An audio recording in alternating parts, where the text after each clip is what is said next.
স্থানীয় সরকারের মন্ত্রী আসিফ মাহমুদ, উপদেষ্টা বলা যায়। তো উনি অনেক বিপুল পরিমাণ মানে বরাদ্দ নিয়েছেন, আমরা দেখতে পেরেছি গণমাধ্যমে। হাসনাত আবদুল্লাহর এলাকায় হয়েছে।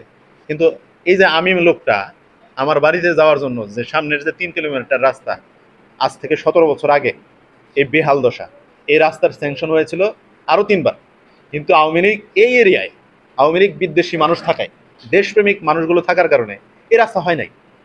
তো আসিফ মাহমুদ সজীব ভুইয়ার অধীনে এলজিডি, স্থানীয় সরকার। তো সেই জায়গা থেকে তো সে আমার বাড়ির রাস্তার জায়গাটুকু তো তার দেখা উচিত ছিল। একটু বৃষ্টি নামলেই ওখানে পুকুরের মতো হয়ে যায়, মনে হয় ধান চাষ করা যাবে। তা আমি এক্সাম্পল হিসেবে আমার বাড়ির সামনের রাস্তাটুকুর কথা বললাম। এরকম অসংখ্য অগণিত জায়গা আছে যেগুলোতে কোনো বরাদ্দ সিটাফোটাও পাইনি। তবে হ্যাঁ, তার বিপরীতে আমরা পেয়েছি এই যে আসিফ মাহমুদ সজীব ভুইয়ার পিএস মোয়াজ্জেম, সম্ভবত নামটি।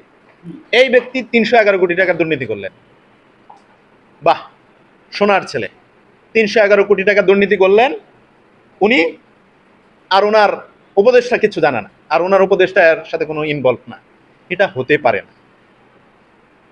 আমি যদি দুর্নীতি করি, অবশ্যই আমার আশেপাশের লোকগুলো করাপ্টেড থাকবে।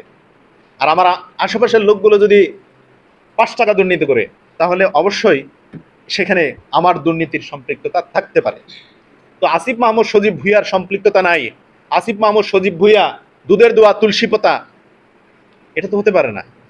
গণমাধ্যমে এসেছে এই যে নিয়োগ বাণিজ্যের ক্ষেত্রে আসিফ মাহমুদ সজীব ভুইয়ার নাম।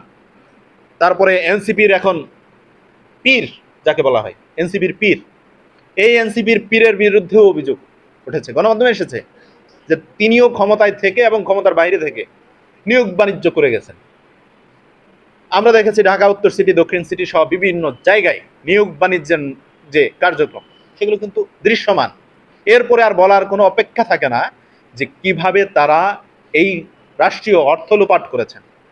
আবার আমরা শুনতে পেলাম এই যে সালেহ আহমদ সাহেব, উনি বললেন রিসেন্টলি, উনি বললেন যে পাচারকৃত অর্থ ফেব্রুয়ারির মধ্যেই দেশে ফেরত আনা সম্ভব। এখন আমরা অপেক্ষায় আছি ফেব্রুয়ারির মধ্যে উনি কত টাকা ফেরত আনতে পারেন পাচারকৃত অর্থ। দুর্নীতি চলতেছে, দুর্নীতি দমন কমিশন নামক একটা কমিশন আছে, জানি না আসলে তারা কি কাজ করে।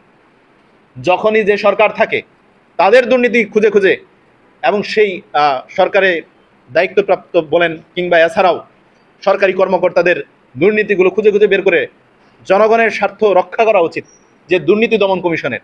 সেই দুর্নীতি দমন কমিশনের ঘুম ছাড়া আমরা আর কিছু দেখতেছি না। আমার কাছে মনে হয় তারা ঘুমে থাকেন, 5 বছর পরে জাগ্রত হন এবং যে সরকার চলে যায় সেই সরকারের দুর্নীতি খুঁজে বেড়ান। যে সরকার ক্ষমতায় আছে সেই সরকারকে সতর্ক করা কিংবা তাদের দুর্নীতি খুঁজে বেড়ানোর কোনো কাজে তারা লিপ্ত নয়।